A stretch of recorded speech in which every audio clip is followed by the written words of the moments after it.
Hello there, guys, gals, and non-binary pals, all of whom are loved and welcomed in this space. And welcome to a brand new episode of the Bad Betches, the only Bad Batch discussion show hosted by the Imperial Senate Podcast. I'm your host, Charlie Ashby, and joining me as always is my beloved co-host, Nicky Clare. Howdy, everyone. How you doing? Oh, pretty good, all things considered. So, not too many complaints. I had a nice breakfast burrito today, so yeah. I know, yeah. So here you go. Funny story.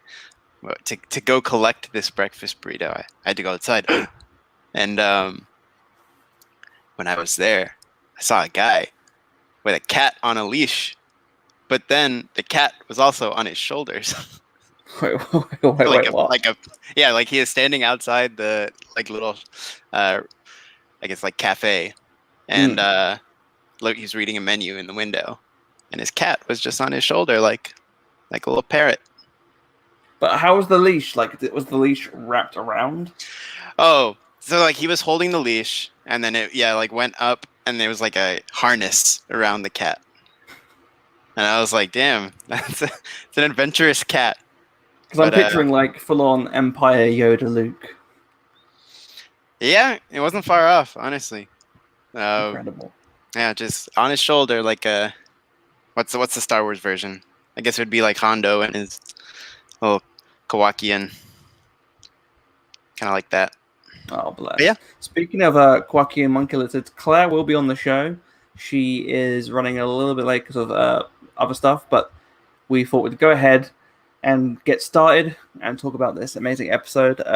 Things have been good for me. I don't know if you can tell, but there's a fan on because in the UK it's fucking ridiculous right now, heat-wise. And as we say it all the time, it's very hot, and the Americans go, oh, well, actually, what about... No, we don't have air conditioning in the UK. Okay? So, it's hot. It is indeed. So, yeah, it's been crazy. But we had a good day today in terms of, respect for the nation and getting a bit more hope up again, because this time we did beat the Italians in the F1. So, a bit of Formula 1, bit of pod racing going on. What a race. Yeah. Great stuff. I usually try to watch the races, but they are on at 5 a.m. here. So, finally I was like, thank God they're in England, because it was 7 a.m. I'm like, I can do 7 a.m. And there was a special guest there today. Oh, yeah. Han Solo himself, Harrison Ford. Indeed. Hanging out. And, Silverstone's not that far away from me, so technically I was very, very close to Han Solo. You could have seen Han Solo, maybe. Almost. But did he win it fairly? Yes. Next question. So apart from that, everything's good. Everything's all fine and dandy. And we had another good episode of The Bad Batch that came out, which was nice to see. That wasn't, Oh, God, here we go. From Reed Devaney. Says, on a scale from 1 to Christian Horner, how mad do you think Crosshair was when Hauser walked out of those doors? Man. Crosshair was in fine Christian Horner. I just need Christian Horner now to go into the next race with a toothpick and be like, he put Max in hospital. Ah!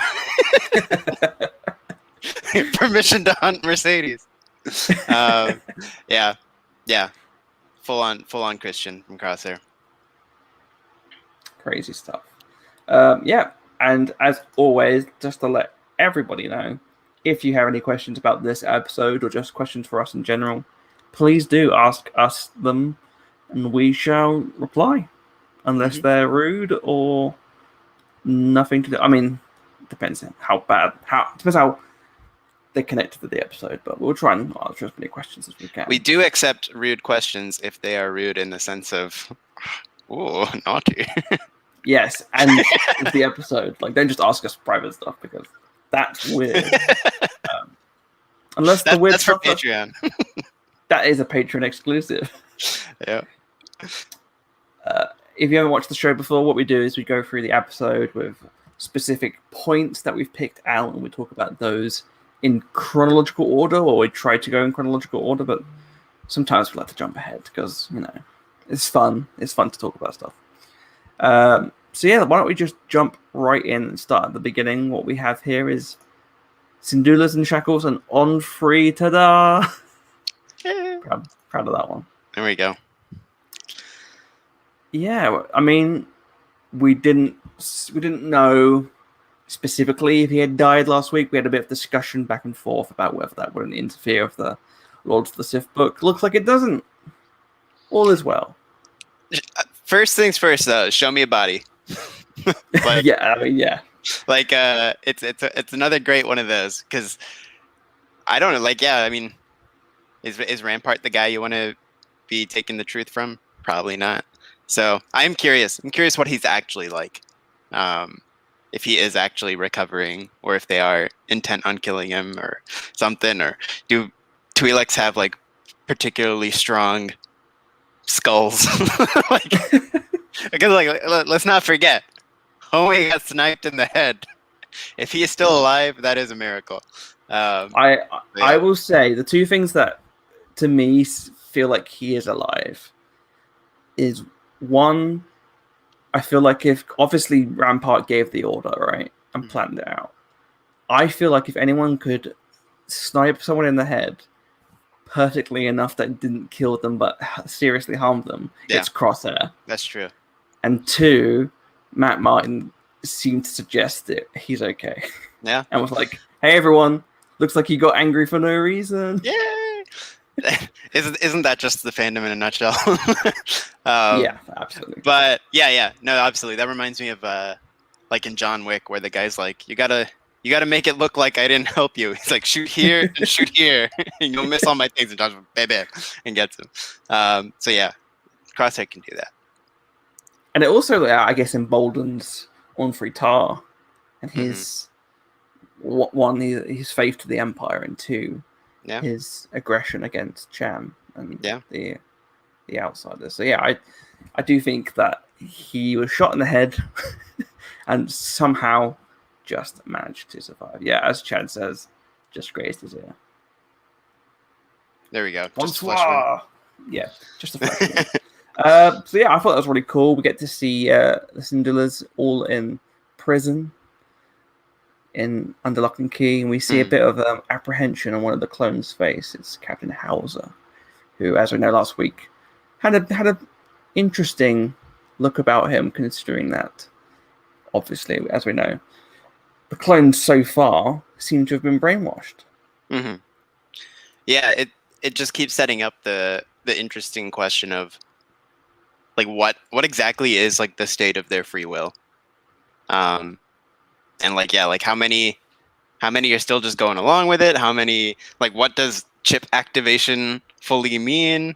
Again, I like it sort of nebulous. I think that's more fun than somebody bringing out the whole like the written directive of Order 66. Like I like it sort of nebulous, where you can play with it a little, and yeah, I think it's super interesting, and I don't think Crosshair's a part of that conversation.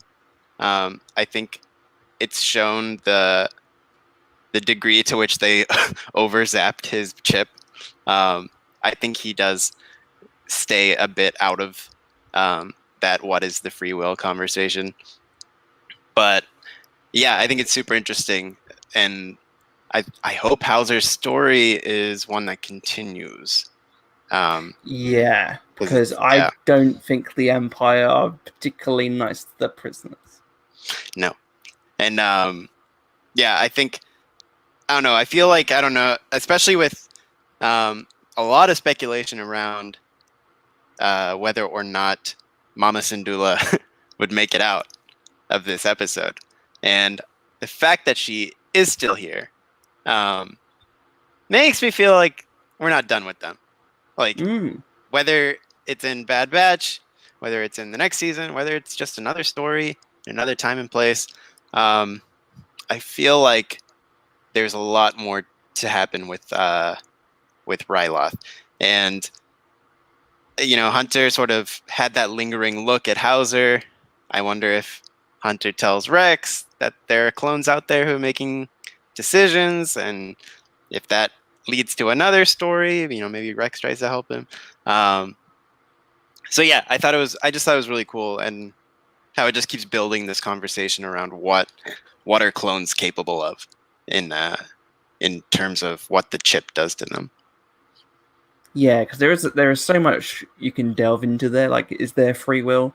Is there I don't know, are some clones more open? Their minds are a bit more open based on their experiences, so they're more likely to be able to break through the chip? Or maybe is there like a weakness to the chip? Maybe it degrades after a certain time. We don't specifically know, which I find interesting.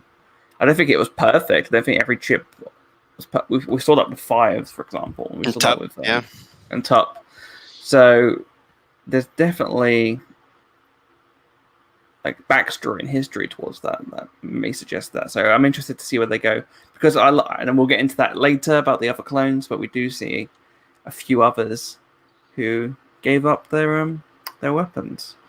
But overall, I thought it was, again, a nice continuation from the previous episode. I like the way that we see the Imperials just fully complete take over, the different ways they're taking over control of planets, whether that's through peaceful transfer, but making sure that there's no uprising. Yeah. You want to smother the rebellion while it's in the crib. Not to put it too finely. But yeah, I thought it was really cool. I like seeing how they locked him up and seeing Chopper on surveillance. What fuck? Yeah. And Hera like camped out outside her like house and shit. Be like, what's everyone doing? What do I do? I guess, yeah. Once again, it's just like I continue to marvel at being in Hera Syndulla's presence once again. Yeah, it's so much fun that she's here, and when she gets to more fully engage with the batch. And we do, speaking of Hera, we get a lot of her in this episode, because we have Hera's A New Hope moment. We have her doing the whole similar sort of I need your help hologram transmission to Bad Batch. We find out that Omega gave the was it like the transmission or the correspondence for the ship? Yeah, basically, she gave her their number. She gave her email. I love it. It's like it's just another sort of sweet moment between two kids, right? Like, it's like meeting someone at school on the first day and be like, "Here's my house number. Like, give me a call." Yeah, here's my email. I love that. It's Omega at badbatch@aol.com. Oh man, yeah, it's a very sweet moment. I love Hunter basically being like, you gave her our email. Like, they're sort of taken aback by just how like giving she was to this little kid. And again, I think it goes to show how special of an interaction it was. Like, I mean, we saw that ourselves, like watching it play out, but even just within the context of the universe, just straight up giving their contact info because they had a little bond together. And like, I don't think Cut's kids got her number. Yeah. Well, we don't know that. Maybe that's the season finale. That is Everyone true. Shows we up. don't technically know that, but yeah, it was a good moment, because I remember, I think the first time I watched it, I didn't catch that line, and I was just sort of sitting around and like, how did she contact them? And then when I watched it again, I was like, oh yeah, there we go. there's Omega's just handing out contact info. It's like, how do they know our mailing address? Yeah. They just get like random packages from different people they've met. The Rancor sends a letter. Speaking of people that we love to see all the time and showing up, look who's here. It's Claire. Hi. There we go. Hey, everybody. Sorry for my tardiness. I have family in town, and today's afternoon festivities ran a bit longer than anticipated, but I'm here. I'm so excited. There we go. We've always spoken about so far is the first one, which was basically on free ta-da, which is him surviving. We spoke a little bit about the Cinderlers being arrested, but now we're just mainly talking about Hera introducing herself to the Bad Batch and talking about how Hera gave her email. Omega gave her email out to Hera of sorts, and yeah, they're Spacebook friends. There we go. Confirm that friend request. Oh, it made me happy. Oh God. Oh, I forgot about poking there for a little bit, Charlie, and I'm a little disappointed you remind me, to be honest. It's all fun and games till the farm fill requests come in. Oh Jesus. Yeah. My goodness. But yeah, how lovely is that to see Omega like really blossoming into herself and making new friends across space. It's just so great. It's so good. It was very cute. And I did love seeing just her absolute willingness to like go back like immediately. Like how long has this been? Like what, 20 minutes? Yeah. A day maybe? It was she just wanted to see her friend again. Exactly. But yeah, no, I thought that was great. And I think it was also, sort of the vessel for that's true. That was a while ago. But I think it was a great vessel for that sort of thematic conversation of like we can't help everyone. It's like, why not? And it really reminded me even of Jin being like, are you just a stormtrooper?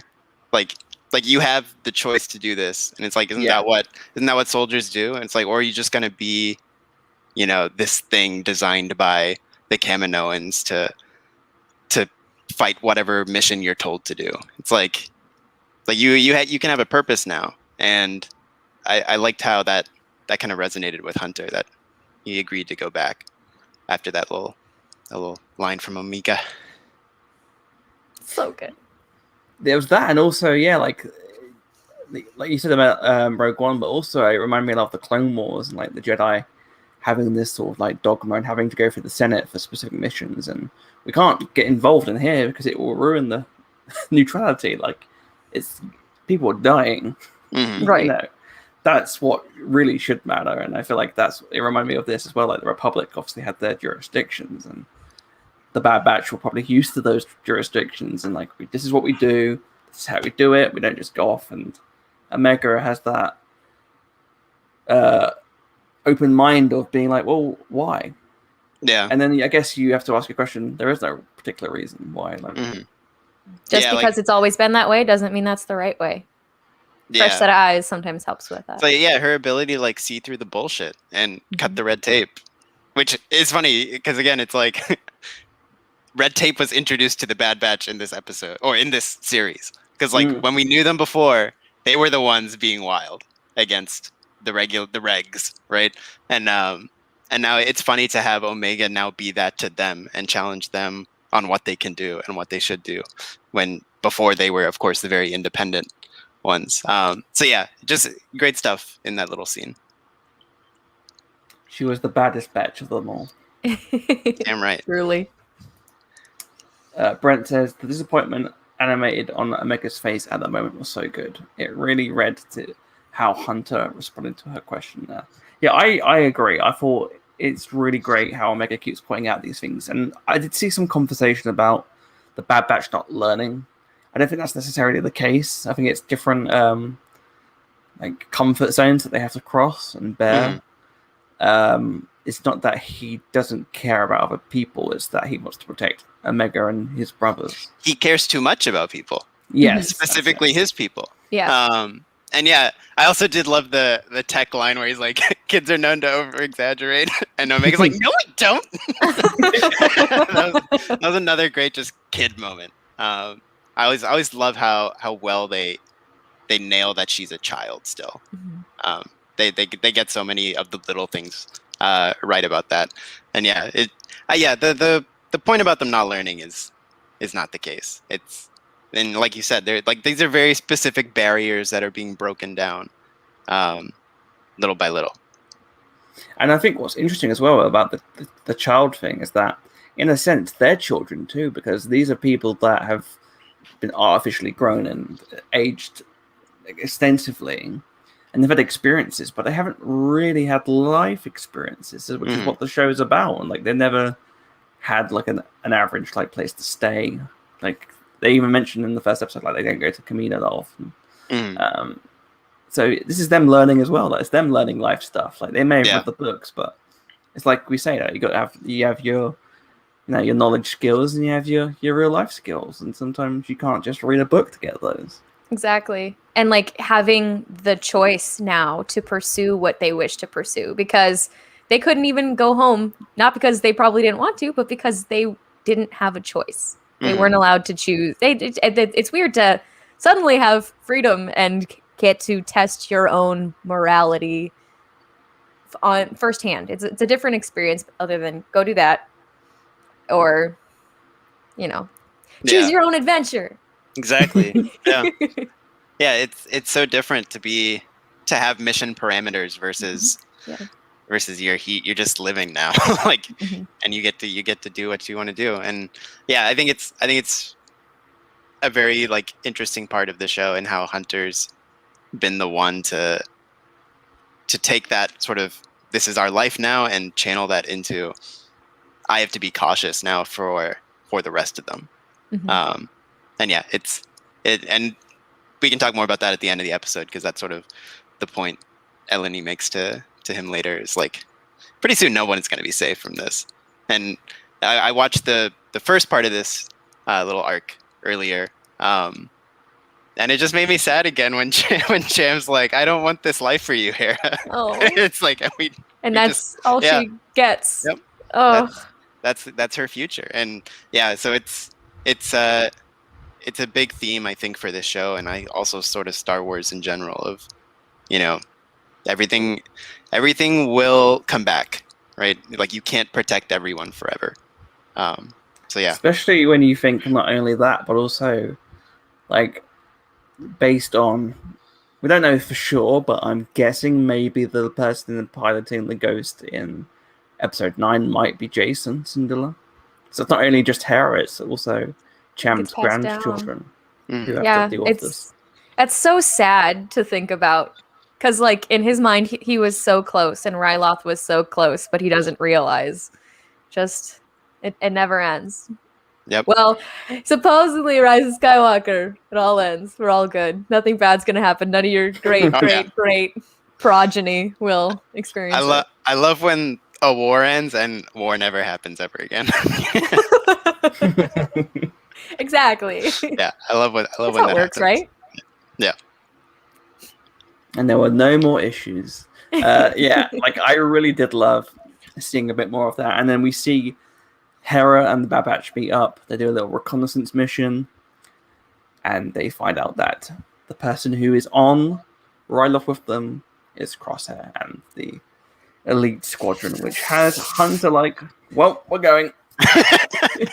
Yeah, not worth it. Yikes. Yeah.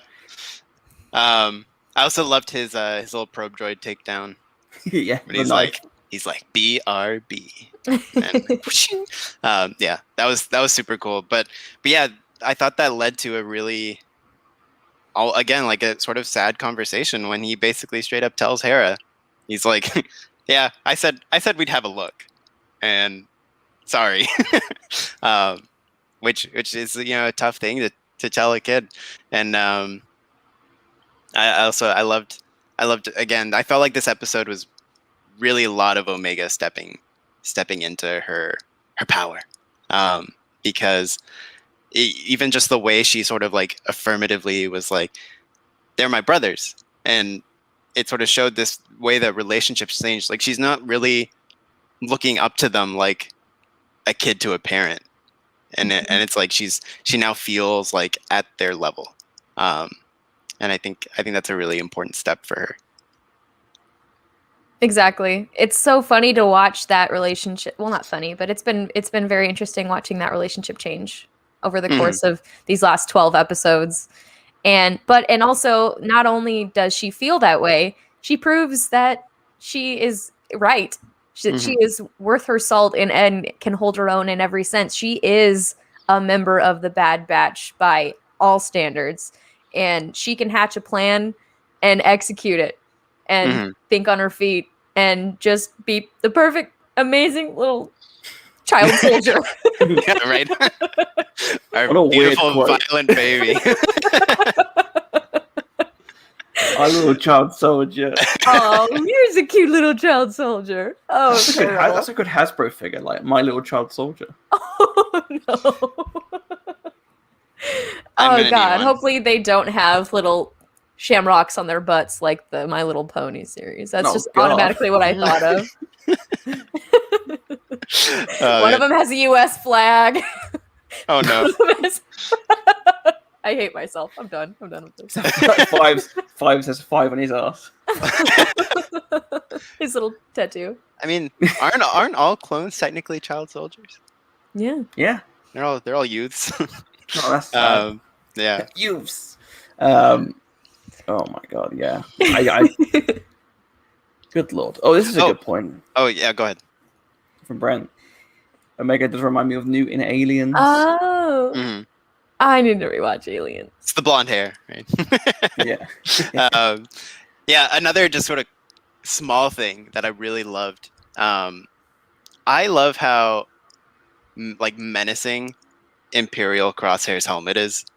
Like there's that scene when the guy like brings over the image of Wrecker, which is funny that it's just, I don't know why it's funny that it's Wrecker. It just is. It's like he's like the big doofus just there. He's like, oh shit. Yeah.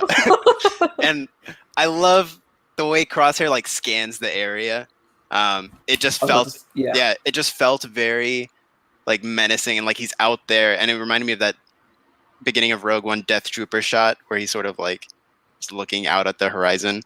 And there's something almost like Vader-esque about it with the grill. Yeah. Yeah. There's moments in the original trilogy where Vader just looks around, like he can sense something. Like especially that I sense something I haven't felt since, and then walks off. It's that sort of energy of he knows something, and it's not telling you, which adds more intrigue to the audience. They're like, right, well, he knows something, but we don't know what he knows or what his intentions are. So. Yep. And that moment later on with this is a trick. Yeah.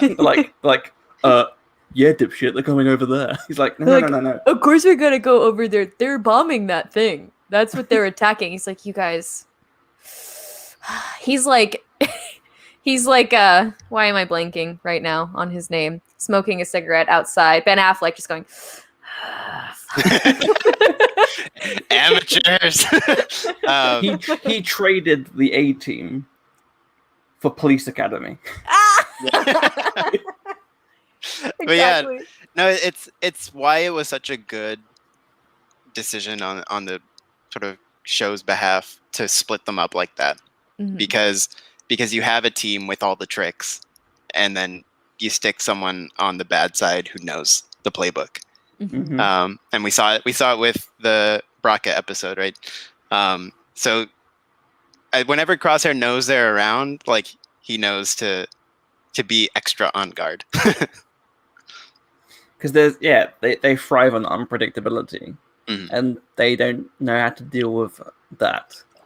Which is funny when we see a bit more unpredictability that sort of surprises the Bad Batch later.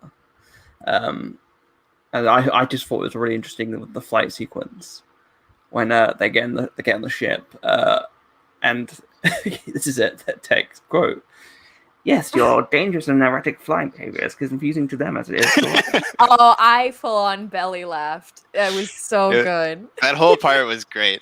Starting with Chopper, really flexing those sneaky muscles that he's gonna be exploiting in Rebels. Unfortunately, no paint job for him yet. They don't have Sabine yet, but I loved the little infiltration. I loved him getting caught.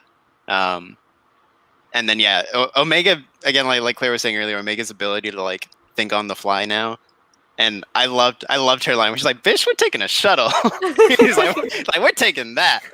And it's like, don't you want to fly? And it was so great seeing her like call the shots for Hera too, because it's always, we're so used to Hera being the one in control, saying, this is what we're going to do, you guys do this. And now sort of be able to go back in this point and seeing someone else sort of direct her is pretty fun. And yeah, just the whole flying thing was great. So many great, it's like perfect Star Wars, right? Where like these people are totally in danger and they're still saying funny things. Mm-hmm. So like, when she's like, yeah, we're working on it. Like we're in a shuttle. Don't shoot our shuttle down. So yeah, all that stuff was just great. Great action again, and Tech really getting to show his skills behind the cockpit or the steering contraption. So yeah, that was kind of a cool move. Him like sort of drifting into the refinery and Wrecker going in hot. Yeah, and I think what was really sweet as well was like you mentioned, it had that pure Anakin and Phantom Menace energy. That's exactly what I was gonna say. That's just like, it's on autopilot. I guess we're going. This is tense. This is tense. It's a neat. Let's try spinning. That's a neat trick. And yeah, seeing both of them kind of being like, yeah, and that's what I love about Star Wars is that they go in on the fly, and I think like we said, unpredictability is the key. And it's pure Anakin energy. It's pure Star Wars energy. It's the chaotic. Let's go along and see what this does.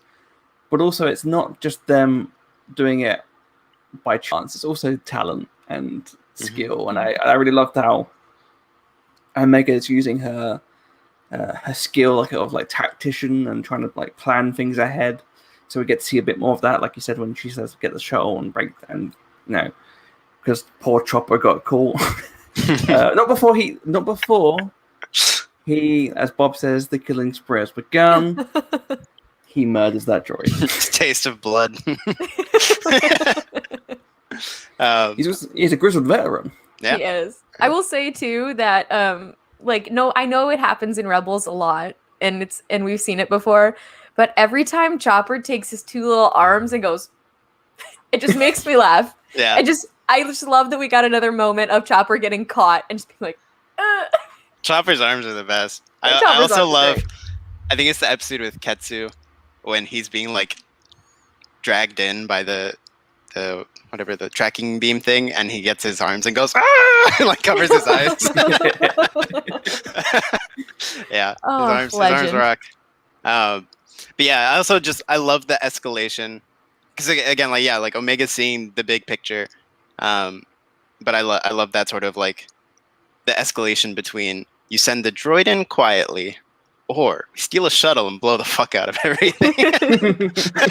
Plan B. Yeah, way different Plan B. Yep. So yeah, no, it was great stuff on the refinery. And of course, she had to take off and land, and it was nail biter for all of us. Yep. Indeed, it was. Speaking of nail biting and just people getting excited about things, there's everyone's favorite new bad boy, #sexy fella, Captain Hauser. Captain Yowza, more like it. There we go. Jesus. There's Thank a sequence you. May I where have another?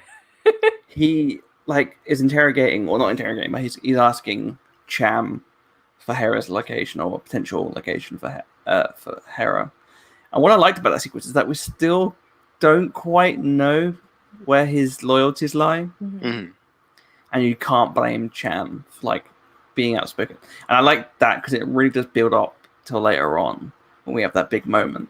Yeah. But it was really cool seeing him seeing what's happening while the explosions and the breakouts going on, and just, going along with it, and also seeing how the elite squad dealt with that situation. Like we said, not great. I'm sure Crosshair's be better. fucking hate these guys. I wish I could just put a bolt in them like I did the first guy. Just keep giving me shit to work with.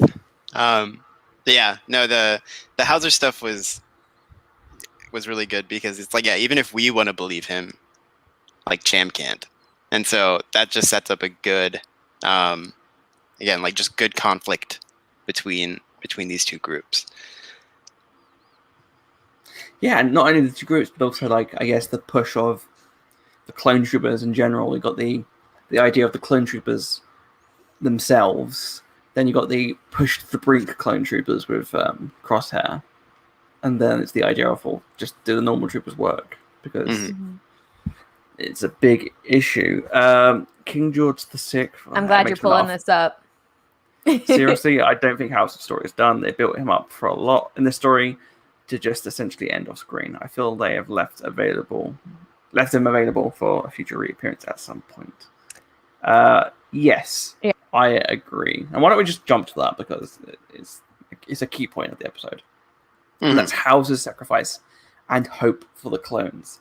Now, this moment was, I think, one of my favorite in the season. I think it was incredible. Whoa. Did you guys expect to see a clone trooper appealing to his brothers in the show like this? I didn't expect it to be this one. Yeah, same. Yeah. And the other thing that's amazing to me is when he did how many, knowing that they were dead in the water, essentially, also put down their weapons. That this is not an isolated incident to the Bad Batch because their chips are not functioning. This like they're throughout the clone army. There are clearly clones silently dealing with this and this guilt over what is going on in these next steps.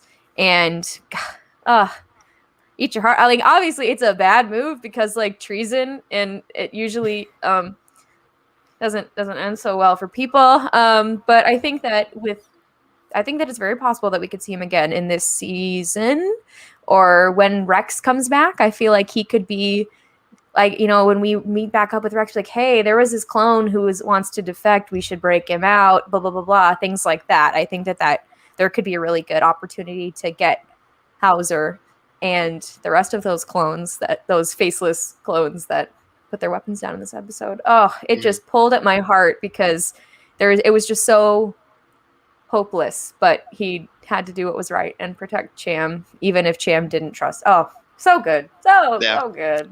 I love it.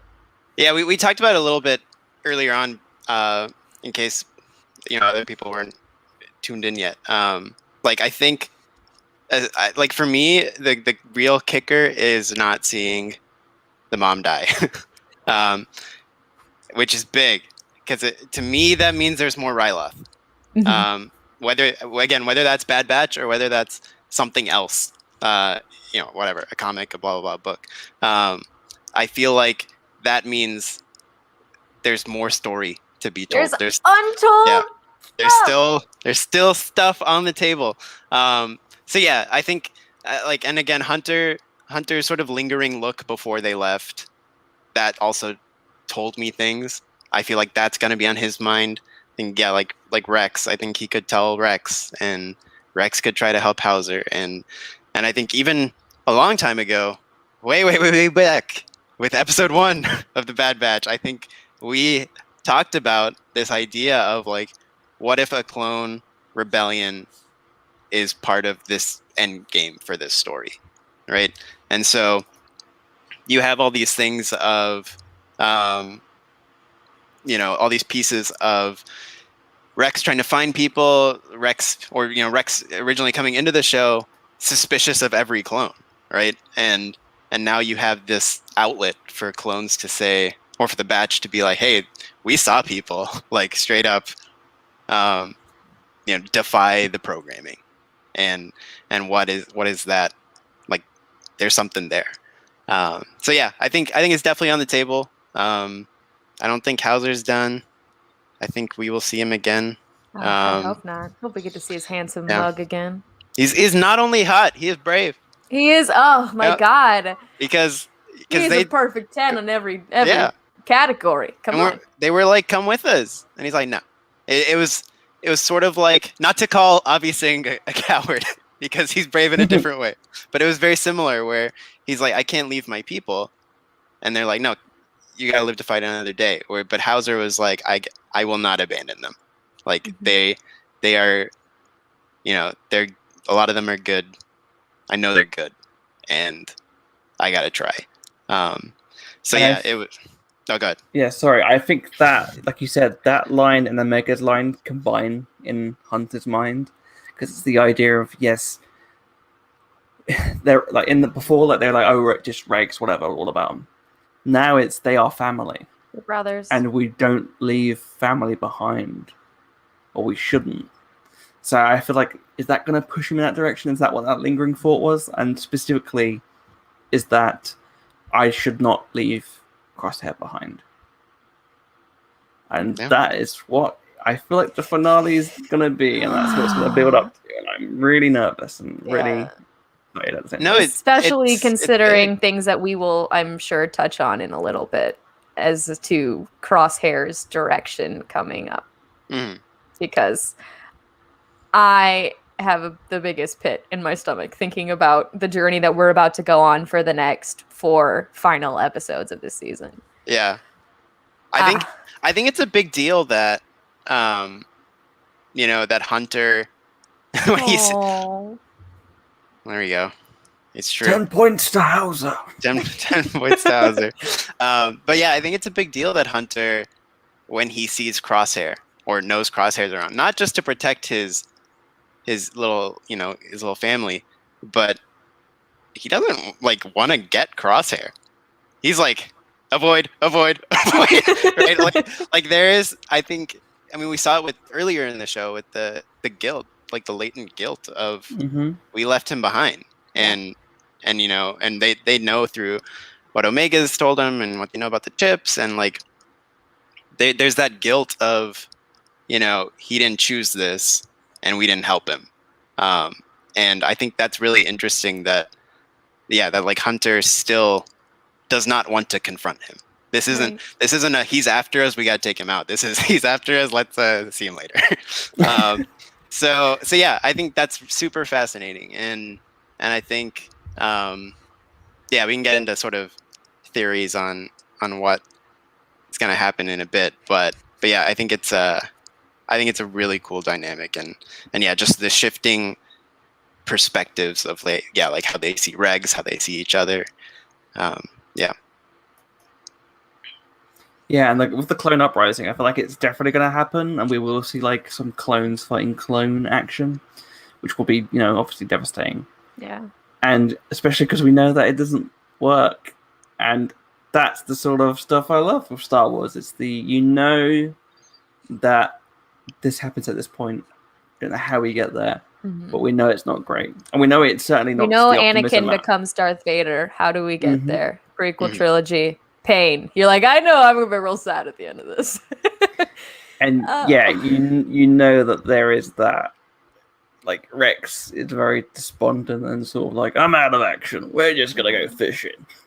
So in terms of Brent saying feels like Hauser might be a Generation 1 clone, I think so, because he's got that Sly Fox look. He's got that handsome devil look right to him. He's got a bit of salt and pepper in the hair, I'll tell you what. You know Captain Keeley. Let me tell you that. Keeley, I'm telling you, if he would have made it to this point, Keeley would be hot clone. Who was defying. Survival's hot though. Survival's hot. Yeah. Well, he went out a hero, so I'm gonna say, when you don't make it, you get considerably less hot. Unless you are into some very unique things.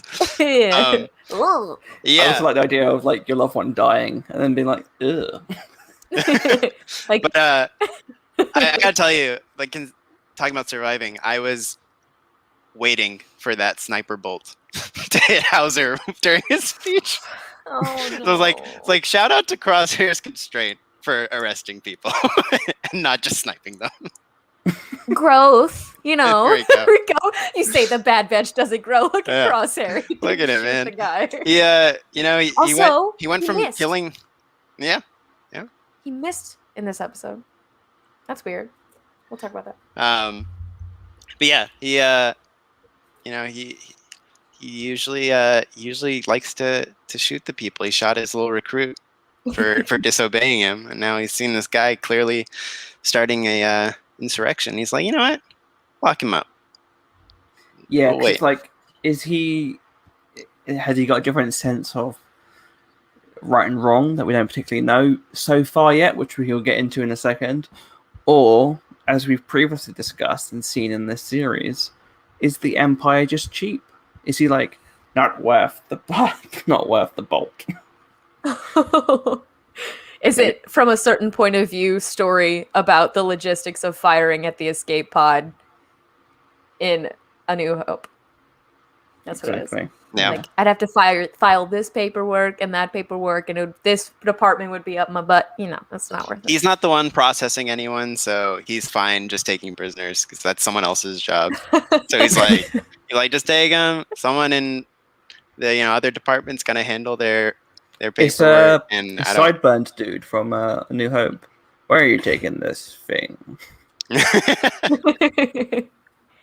I also want to point out something quickly, which is that I don't know what that is behind you, Nikki. I don't know if it's like a packet or something, but it looks like Chopper. Hey, it kind of does. Yeah. I keep staring at it like there's a little Chopper like. Looks like he's about to take off. Oh, boy. like leaning forward to rock it off. There we go. Amazing. Sorry, accidentally. No, lovely. I won't tell you what it is, so as to not ruin the. Thank you. The mystique. Illusion. Yeah, illusion. Yeah, interesting stuff. Bob says whenever he shoots at the Bad Betches, he misses. I can think of countless moments. Mm-hmm. Was it a miss or is it they just dumped out the way? What's a miss? But here's the thing, though. Crosshair doesn't miss. He doesn't. He just doesn't. Yeah. He hasn't. That's his thing. Is he doesn't miss. He's been missing a lot. I'm just saying. Yeah, that's true. There's something wrong upstairs. It's very curious as to whether it's just plot armor or, if there's something going on. Very, very, very true. Also true. Yeah, yeah. It's like everything, right? Like the Empire is shockingly inept when it's time to catch the guys, right? Yeah. Like in season 1, right? Like remember when they tractor beam Vader instead? Like these are the guys we're dealing with here, right? So yeah, I think there's of course an element of that. It's an element of it's not the right time to take them out. But you just reminded me. What if we get to see Constantine in the Clone Wars? Great. Like, look. Oh. Let me tell you, man. Especially with watching Loki, I want Pride so badly in this show. I want that guy. I want Richard to show up and record some lines. But outside of that, going back to Crosshair, I think it is super interesting on what's going on with him, and I think the fact that he did not shoot Hauser also makes me feel like he is gonna catch them, and it's not to kill them. And I think we've also sort of talked about the end game being back on Camino, and I wonder if he catches them, and that's how they all get back, and then this big showdown can take place back on Camino. That's interesting. Here's a question I really want to ask you, because I was intrigued by this, which is that last shot, or first of all, when he's staring at the ship going away, and also there's that sort of lingering shot when he gets confirmation that he's allowed to try and get the Bad Batch. What do you think's going through his mind? Because I was like, I wonder if his chip is breaking down. Yeah. Like, maybe, did this speech get through to him as well? Oh, I hope so. That's not how I. That's not how I read it personally. I read it menacingly, but I hope it's not. I hope it's that. I really do. Yeah, I think his chip is so zapped that all he can process is that mission, and he wants them. But I think it's again. I don't think he's gonna kill them. I think he'll bring them back. And yeah, so I think it'd be great. I'd love to see that. I am so like far in on cross redemption that like it's all I dream about. I have this like now like fever dream of a throwback to the first episode when he shouts for the knife, and now later he shouts for Omega's bow, and she like throws him the bow, and then he's just like pew pew pew pew. And like this is all I need, please. But yeah, so I hope there is the building blocks. If the speech got to him, that's fucking awesome. But yeah, I think as of now, the chip is still processing that mission for him. That's why he's still going for them. Because yeah, like even earlier in the show, the sort of powers that be were like, I kind of forgot about them. And he's like, oh, we can go get them though. Just give me like 10 good men. And of course they don't give him 10 good men. But yeah, I think there's a lot in place still for him to come back. But I don't know if that's motivating him now. I feel like because we're all expecting there to be some sort of redemption. So I was like, maybe like the writers knew that or anticipated it, so they're gonna like throw a little curveball, and then maybe he's like slowly turning, or like he's unsure still. I think that might be interesting as well. And maybe they have to try and re-zap him again. Well, he doesn't quite understand what's going on. And then, like you said, we get that confrontation on Camino, and that's when that finally all comes out. Yeah. But yeah, I truly hope we do get to see some sort of redemption. I don't want it to be he dies and that's it. And I mean, that's the thing, right? It's like he's not a villain in the same way a lot of villains are, because he did not choose this, right? And so it's very different to process sort of the redemption arc compared to Ben Solo or someone who made choices to do the wrong thing. And yes, bad stuff happened to him, but like he made choices. It's very different to somebody who was literally brainwashed. Right. So yeah, it's definitely a different conversation around the redemption or potential redemption of this character. So yeah, I think it would be pretty unsatisfying if we don't get like a full on like come back to us thing. So yeah, we'll see. 4 episodes left. I also think it's the same reason why I love Bucky Barnes. It's more interesting to have him deal with the repercussions of the fact that he done these horrendous, disgusting like war crimes. Yeah. And then you have to like live with yourself and do better. And yeah, I think if who better to help him than Sweet Child Omega? Exactly. yeah. And that's a story like we've seen over and over again. Villain redeemed, villain die. Star Wars pattern. I would really, really love to see that pattern broken here. Because there's so many storytelling opportunities there. Please give us season 2 where we get to explore those storytelling opportunities. But yeah, that's it. I also saw someone say, do we think we have the season 2? I do think we will, but I feel like they might announce it the same way they did with both the Book of Boba Fett and Loki season 2.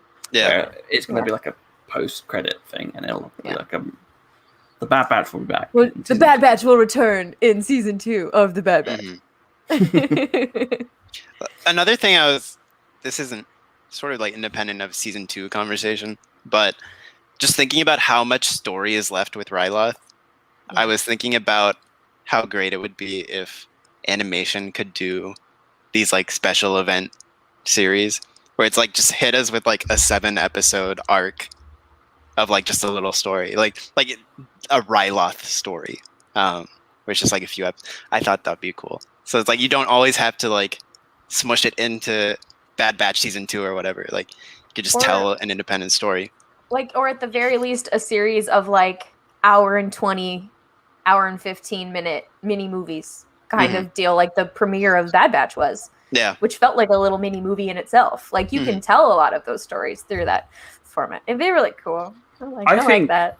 Like again, while I think original stories should be the go-to, I really think that it would be cool now that we've got like the the Clone Wars style and all those animated like formats, if you could tell some of the stories that we have in like novels or comics, like could you imagine the first like entire Charles Soule Vader run as an animated like special? Oh my like god. a series.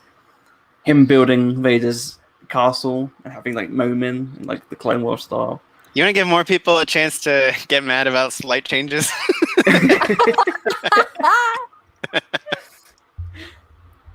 Yeah. Yikes. I'll have Charles Soule write it. Yeah. And then people be like, damn you, Charles Soule, why did you change Charles Soule? Story group made Charles Soule change it. Put a gun to his head and made him change. Yeah. Yeah, I'd love that. Or like we said before, like Lord of the Sith, that book. Well, I mean, think about how like hype it was seeing seconds-long clips of Revenge of the Sith translated into animation, right? Like that was so much fun seeing those shots replicated. So yeah, it's always fun to sort of see things in a new way, in a new style. Chad says, as much as I want them to redeem Crosshair, is there enough room on the ship for a sixth character? Yes. Like, are you talking emotionally or like physically on the ship? Can they fit? Oh, right. Yeah. He'll spoon with Wrecker. That's how it'll go. Yeah. Easy. Just them and Gonki. Mm-hmm. Which also, forgot to mention, a really sweet moment between Omega and Gonki today in that episode. He's like, we're defective too. That was so cute. Like, don't take it personally. We think it's a compliment. Yeah. Like, you're one of us, Gonki. Oh, bless. Gonki, we are all the Bad Batch. There already are 6 people on the shuttle. It's Gonki. Yep. King George VI says, I don't see Crosshair's redemption ending with him rejoining them on the ship. It's predictable, but I see him dying in the last stand, holding off waves of enemies for them to escape. Well, that's sad.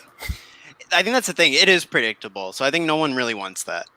Like, I could also see that happen, because that is also very Star Wars, where you reach your apex, and you're like, okay, this is a good time to go out.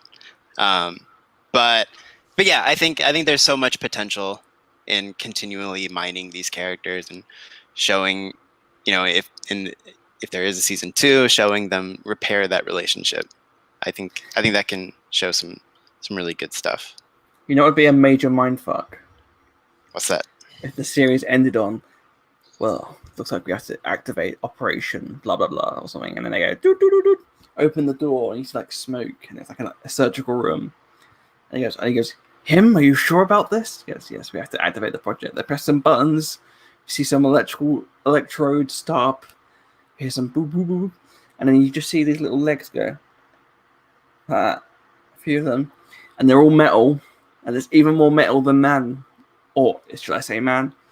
And you just say, and it's Admiral Trench once again. He survived again. Oh my god! It's like just one arm, and like an eye. Half of his mandible, one robotic, one on the other side. Yeah. I think that would replace Maul as Man Too Angry to Die. But he immediately dies because Vader finds out about it, lands and goes, oh, "Fuck this!" Nope. Stabs him through the head. Vader steps on him, and then like 20 little Admiral Trenches come off his back. No. Oh my god! I had. My skin is crawling. I had to And they go through his armor as well, like so he's like all the burnt flesh is like just crawling on it. Like all these little guys are like the algorithm. Taking my headphones out. Goodbye, friend of Hagrid. Are we done with this scary spider talk? There we go. They shouldn't have made him a spider. They should have made him a cockroach. Bazing. Yeah, can't die. Yeah, that'd be something. Yeah, if Warren Free Talk can survive a blaster bolt to the head, Who's to say Admiral Trench can't survive 2 ships blowing up? True. Who's to say? Yeah. It's a miracle. The miracle of life is alive and well in Admiral Trench. Absolutely beautiful. If you've got any questions for us, please do send them in now before we wrap up soon. But before we get that, we've got our overall thoughts and score. Because I feel like we've gone through everything, right, with the episode? Much. Yeah.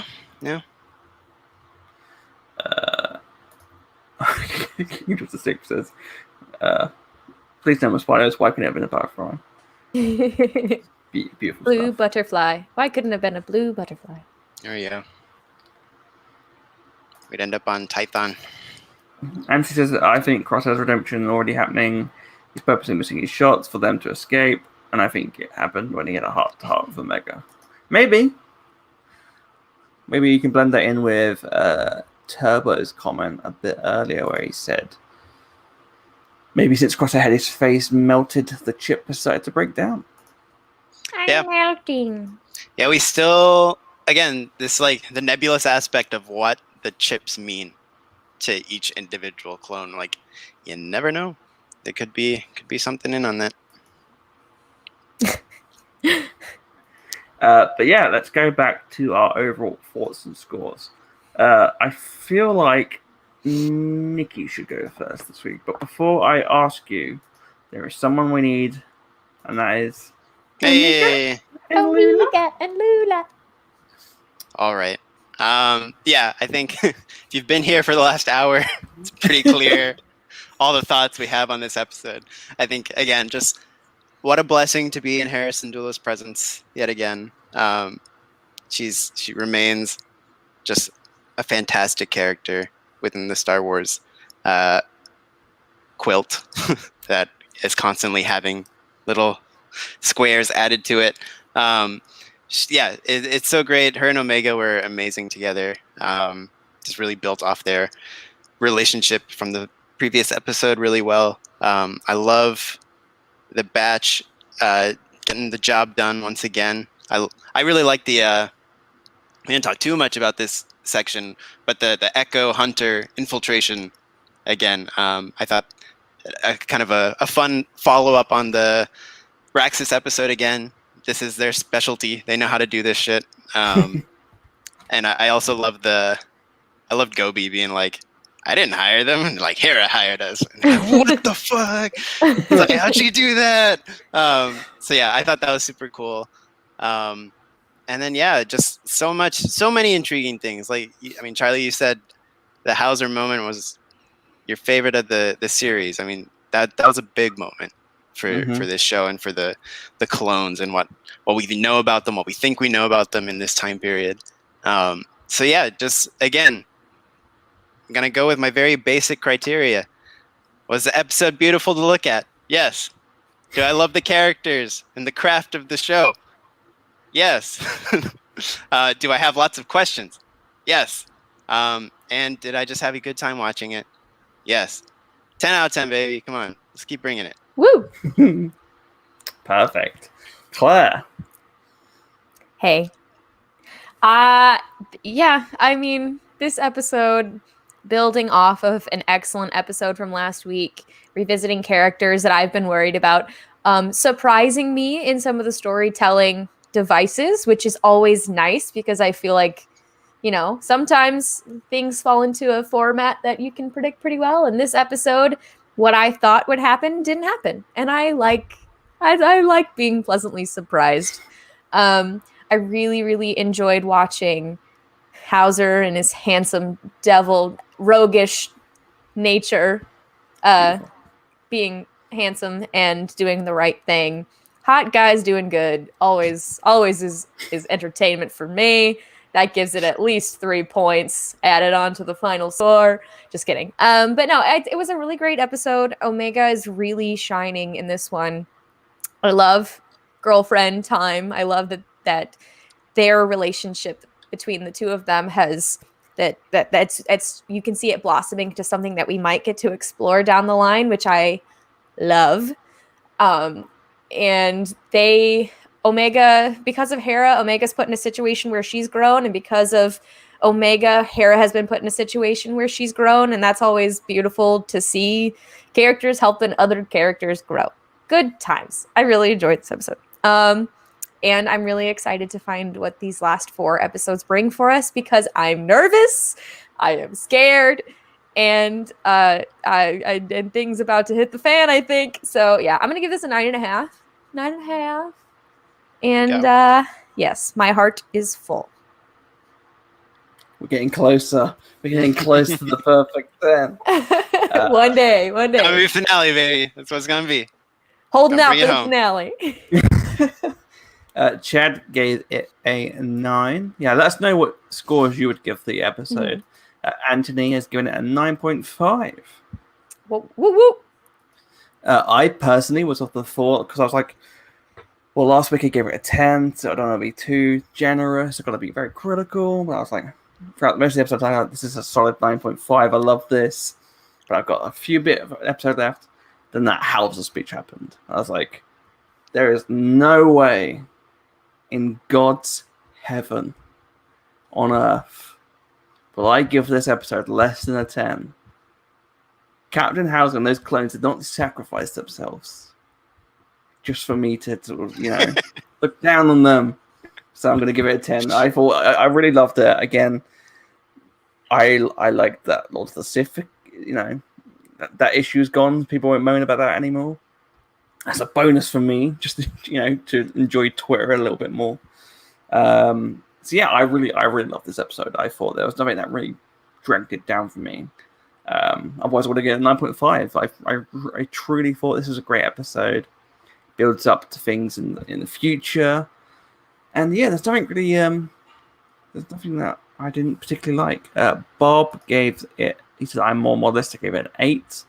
That's very good. They're all very good high scores. Good scores, though. Like, I'm glad that the chat also seems to be enjoying this as much as we are, because this is fun for me. I like this. I kind of like this whole Bad Batch thing. It's going pretty good.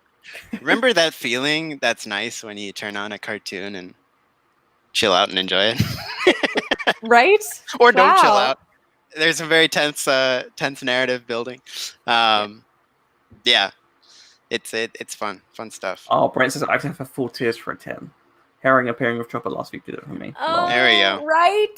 Oh, that moment of That was a special moment.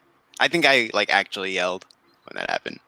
I also don't usually tweet during an episode, but I think that's the only time this whole season I was like, I have to put something out of my body. This cannot stay inside me. I need to slap something down. Yeah, that was a special moment. I'll tell you what, if we do get season 2, this is my prediction for season 2, okay? We're going to see the Mandalorian Civil War and the Empire taking. I think we might potentially see an animated version of Moff Gideon. Mm-hmm. But the Night of 1,000 Tears. But more importantly, I feel like we might see a certain night owl holding a baby.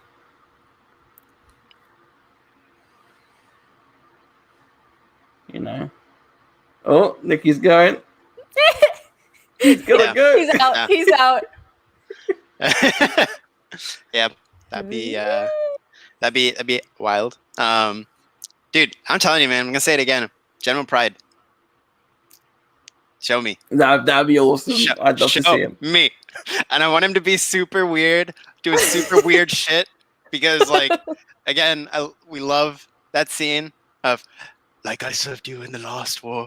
And he's got, the glow in his eyes that makes him look so fucking psychotic. I want to see that guy in the Empire. Bring on the crazy. Everyone's thinking that because he is the classic Imperial, traditionalist, he would have been proper and Tarkin-esque in the Empire. And but what if in this time period, because we also know he's a cultist, what if he's just a goth? He's got dark eyeliner on. He's got emo. He's got emo bangs. He's got dark eyeliner. They're covering one eye. He's got a Sith logo, and I'm like, oh god, here he comes again. Maybe his weird religion. He's a scene kid. He's like, "They're super cool, man." Oh my goodness. It's giving you think music recommendations. Do you think there's like metal in the Star Wars universe, and they like use Sith? Do you think there's like a metal band that has Darth Crate on their album? It's Oh it's my whoever God. it's whatever Zebrox was. They're like heavier album. Yeah. They got like some Sith Lord on their Yeah. on their like artistic, and he's like wearing a band cover T-shirt. He's got like the bangs. He's got the T-shirt. It's the Space Iron Maiden. He's got one of those spiky belts. Yes. Oh man, what a brilliant character design. I would buy the art of Bad Batch just to see all the iterations of emo pride. Also, a really quick thing. Also, right at the end, I thought it was fun that Tech was the one who taught Hera about masking the ships. Yes. Yes. The whole Sort of ghost signatures thing. and stuff. Yeah. So again, just a nice little, Easter egg for everybody who knows what they do a lot of in Rebels. Yep. Like, holy, that comes in handy, dude. Yep. Thank you. It's true. Darth Maiden under Ziprak. There we go. But yeah, I think, and yeah, just to continue that Hera point really quick. I think it's super important how much this show has shown the Batch like building the rebellion in a lot of ways. It could have just been them on their own in this confusing time, but they are actually connecting it to tangible things we know about the rebellion, the way the rebellion operates. So yeah, I just think that continues to be really awesome. King George VI says Thrawn would be out in the Ninth Fleet at this point, fighting insurgents on the edge of the unknown regions, right? Based on his novels, I think that's where it would be. I haven't read them, so I defer to you. You're both your judgment. I think. I forget the timeline of Because, like, when I feel like, because when we find Thrawn, when he's found in space here, it's the Empire's already established. yeah. Hierarchy's They're not already in the established war. there. Yeah. And the Anakin meets him late war, right? Yeah, Anakin meets him late in the Clone Wars. So that's probably pretty close to the timeline there. Mm. Okay, cool. The more you know. Let's have a look. What else have we got? Brent says, I don't think the Mandalorians will be massive for the story arc. It feels pretty self-contained around the clone storytelling, other stories and adventures 12 times. Yeah, but also, if there was a war going on, I can see Sid being like, there's a civil war going on. We've got a lot of weapons we need to get. Supply run. Yeah. Yeah. Like, There's always a same way thing. to include it. Yeah. like- But again, like I said, special event series, animation, bring it on. Make it happen. Anthony says, I have a prediction for the season finale. An animated version of Mace Windu shows up and he's voiced by Sam Jackson. Interesting. That's a So- bold call. A Interesting. bold call. I don't want to be that guy, but I still think he died in the Revenge of the Sith. Nobody. No Show us confirmation. Show me the Carfax, baby. Show me the Carfax. Show Yeah. me the corpse facts. I'll tell you, Anthony, if you're at Celebration and you drink alcohol, and that's right, All of us. drinks on us. Yeah, Yeah. Or something. How wild would that be? That'd be awesome. Yeah. I would be. Drinks. I would like that. Or the next alternative. Yeah, absolutely. That'd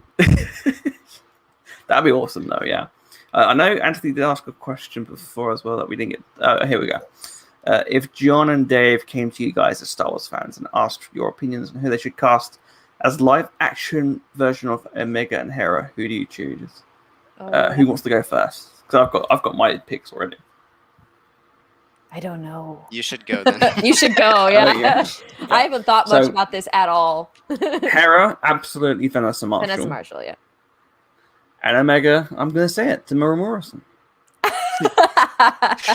Specifically, just superimposed Polynesian spa. Yes, it's him with blonde hair. Yeah, just in there. Yeah, I like it, just like a really dramatic thing of it being like, this is the end. there's no going back. And it just cuts to him going, there are no words.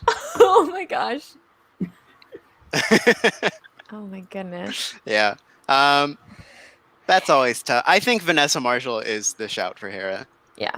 I think we saw her in the Squadron stuff doing motion capture. I think it was Squadron. Yes. Motion capture for Hera. So I don't think that's out of her wheelhouse. And then, Omega's hard. It's always hard to cast kids. It's hard, yeah. Yeah. And so I don't know. If you could like retroactively, no, I don't know. It's hard. It's super hard to cast a kid. You just don't know. It depends. I don't know. Fucking Also, Ricky Baker. From Ricky Baker. I was Happy about to birthday, Ricky Baker. Ricky Baker. I was about to say, like, it depends, because when you said Omega, I just assumed older. So I was going to Yeah, say that's what I Rachel House from the same film, the policewoman. She's in Thor Ragnarok. Oh, okay, yeah. As older Omega. It's your birthday. Yeah. also with Ricky Baker. She's in there. Ricky Baker. Yeah, that's what I'm saying. Yeah, like she's Yeah. the policewoman Yeah. She's so good. Hunt for the Wilder People. If you haven't watch that. Great film, really movie. What a movie. Oh. good. Once rejected, now Accepted. accepted. Now accepted. Singing about a kid who just got adopted. So funny. That's the Taika Jesus speech. He's like, Um, bitch. Who would we cast Sam Neill as and stuff? Oh man. Oh my god. This is this is my Legends casting of him, okay? Because this wouldn't be canon. From the original Timothy Zahn, heir to the Empire trilogy, Joris Sabaoth, or however you pronounce it, the weird Jedi wizard guy, because Sam Neill was in a 1995 made-for-television movie called Merlin, and I love it, and it's still great. It has a great rating on Rotten Tomatoes, and nobody wants to watch it with me. It's fine. I'm not that salty about it. It's cool. However, he plays the hell out of Merlin, and I think he would play the hell out of a crazy crackpot old space wizard. Just saying. Yeah. Thank you for your consideration. I will end my speech here. That'd be dope. Sam Neill for Joris. I dig it. Thank you. Dig it very much. What if he's another senator who's friends with a certain purple-haired friend of Leia Organa? Yeah. Oh my god. If Space Sam Neill got it on. Oh my god. An old fling, perhaps, of Vice Admiral Holdo's. Yeah. Maybe. Buy it. I love it. I love I love Sam Neill. I want Mhm. to. Yeah, put him in the film. He's good. Just do it. Also, I really liked him in The Exorcist 3. No, The Omen 3. For anyone who's watched The Omen 3, the third part of the There's Omen a trilogy. third Omen movie. He plays old Damien. Okay. Wow. I mean, he's really great. good. It's a good. It's a Talk good. about range, I man. like how you were like, He fights I can't quite Jesus. say that. What? He's the Antichrist, so of course he has to fight Christ. What are you talking about? Like in an energy battle or Energy battle. energy battle? No, it's the church. I can remember. If I could, it's been a while since I've watched the film. Yeah. But yeah, he's the president. I feel like, or he's like the same sort of position as his dad was in the first film. Gregory Peck. The man's got range. You know, he can be crazy weirdo like Hunt for the Wilder People, or he can be Dr. Grant. You know, and Absolutely. he can be whatever he wants to be in Star Wars. There we go. That's so true. Maybe he's on Galen's farm. Like in his, have you seen his real life farm? He's got these Yeah. animals. He's got all these Bloody great names. ducks. Like this one's called Charlie.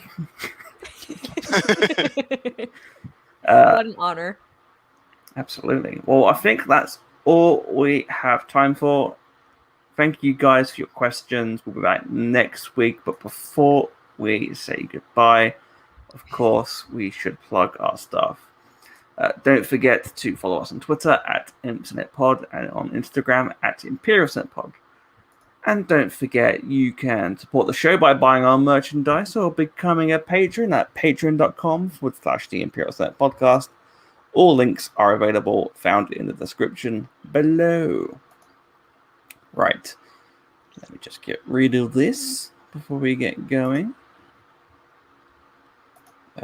Thank you. Yeah, thanks, Brent. Thanks for hanging out, gang. Who wants to go first to plug this stuff? Eeny, meeny, miny, Nicky. You have to give us direction. Fine, okay. Claire, why don't you go first? Okay, sure. Of course, you can find me here on the Imperial Senate Podcast. Oh my God, there I am. You can find me on Twitter and Instagram at cstribs, and there I am. That's pretty rad. Cool. I'm from Dathomir, and I was born on May 11th. All the important stuff you need to know right there. Yeah. And other than that, stay tuned, Twitchsters. There will be twitching aplenty coming soon. So sizzle, sizzle. And yeah, pretty much. Yeah, cool. Follow Imperial Senate Podcast on Twitch if you don't. Nicky. Yeah, you can normally find me on Twitter at @there. You can't find me currently because it's currently deactivated. But it will be back in good time. Catch me next week. And yeah, if you want to listen to another show I do, a film commentary / watch along party, is One and Done Film Club. There it is. You can see our most recent episodes: Star Wars prequel trilogy, Scary Movie, Rocky. We got 10 episodes in season 1. And we pick one episode from each franchise and watch it and talk about it. So yeah, it's great stuff. You can follow that at @1 Done Show. We got some cool off-season stuff, and then we'll be right back at it with season 2. And then let me see what else there is. We have the Imperial Senate Fantasy Premier League. League is renewed. It is active. We will, I guess, soon enough tweet a little sort of code out if you want to join in on that. There will be some cool revamps around that thing for Patreon members as well. So that'll be fun. Always a good time. You got about just under a month before the Premier League season starts, so check that out and get involved. Yeah, and we also have a Discord, the Imperial Senate Podcast Discord, which you can find us in.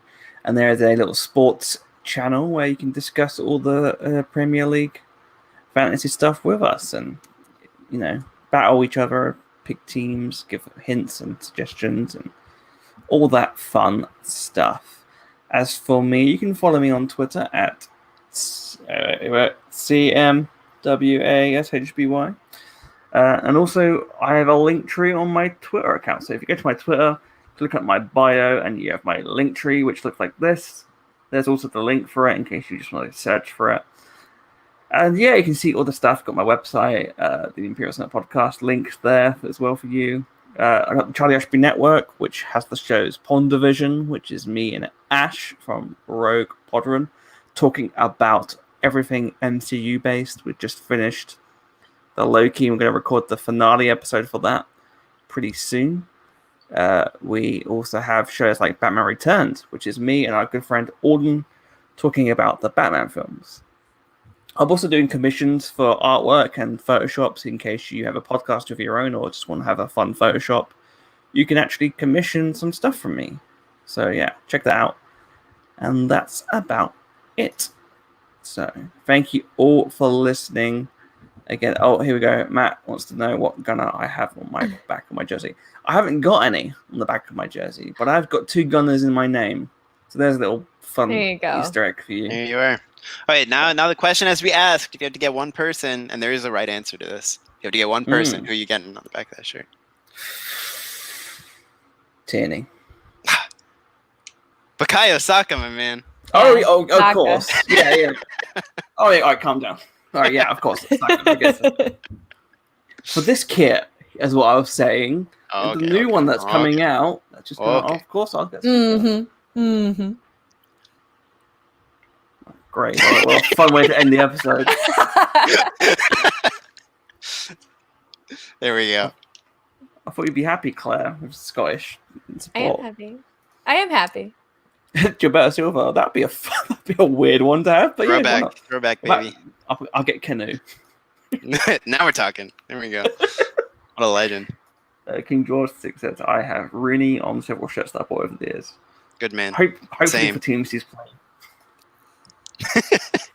That's actually a funny story. The first time I wore a Rooney jersey to school, it was my 7th grade English teacher. It was like, is that Mickey Rooney? And I was like, yeah. Snorts coming from Charlie. Yeah. Snorts coming from Charlie. Ooh, America, baby. Ooh. It was either Mickey Rooney or Andy Rooney from 60 Minutes fame, telling you how to open your mail. So yeah, that was fun. America in the early 2000s was fun for people who enjoy the beautiful game. Well, if it was Mickey Rooney, I think Wayne and Mickey have a similar sort of love for the same age women. So on that note, why don't we wrap up? I will see you all next time, but also you when we'll talk about the Bad Batch on the Bad Betches. Claire, she's I'm just broken. You've broken me. Oh we'll my be back god. next time. Love older women. Yes. That's true. That is our official mantra for the series. Is love older women. Value older women. That's baby. right. Value older women. Oh. This. By the way, before we go, I know we'll go, but this feels this is so true. This feels like a story that's true. Right, now I got to give one more story. I gotta give one more story because I love it. Okay, so 2007, I was in Rome. I was in the Vatican specifically, and Roma and Man United had just been drawn in the Champions League together. Oh, and I was on a school trip, and I wore my United shirt to the Vatican. As we were going through security, I was like near the end of the line, and security stopped me. And they were like, no. And like, I knew what was going on. My teacher didn't. So he had a panic attack while I was being stopped and like laughing with the guards at the Vatican. Not the Swiss guard. It wasn't that cool. Just the suits guys. So yeah, that was a fun time. Just kicking it off with some Roma fans. Oh my god. I was gonna say that's very, very Christ-like. Yeah. Yeah, I was about to say what a weird, in the Vatican. Love thy neighbor in the Vatican. Who we then beat 7-1, so that was fun. There you go. Suck it. Is that what you said to the Pope? Suck it, Pope. I will get you later, bitch. Well, on that note, I feel like it's time we should, say goodbye to everyone. Probably. Thank you for listening. We'll be back next time. See ya. Bye. Bye, everyone.